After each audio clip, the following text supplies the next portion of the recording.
Hello बच्चों, जे main 2024 का question है 6 अप्रैल फर्स्ट शिफ्ट का। A train starting from rest first accelerates uniformly up to a speed 80 kilometre per hour for time T, मतलब T time तक वो 80 kilometre per our की speed से जा रहा है। Then it moves with constant speed for time 3t।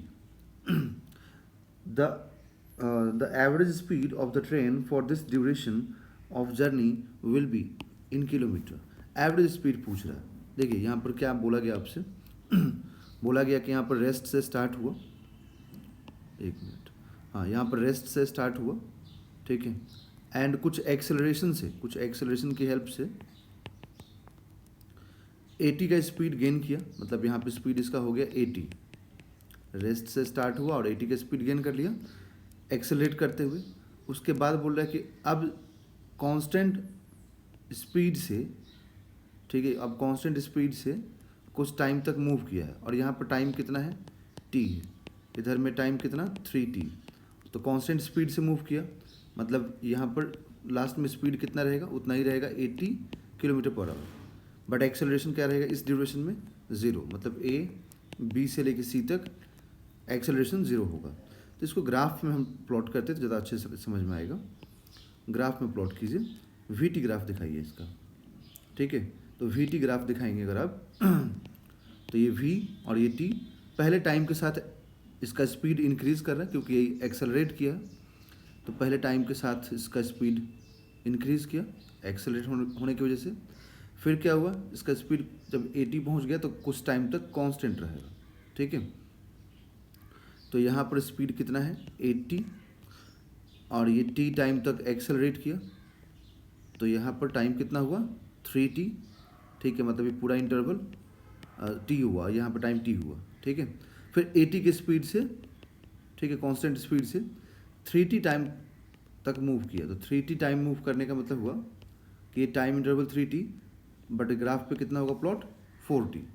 तो हमें यहाँ पर क्या करना चाहिए कि ये S1 S2 जो डिस्टेंस ट्रैवल किया है ना दोनों इंटरवल में, वो दोनों इंटरवल का डिस्टेंस फाइंड करके और टाइम से डिवाइड कर देना चाहिए। मतलब अगर हमें एवरेज स्पीड चाहिए तो हमें ये डिस्टेंस फाइंड करना चाहिए S1 और S2 divided by total time 4t कर देना चाहिए, 4 इंटू टी, ओके।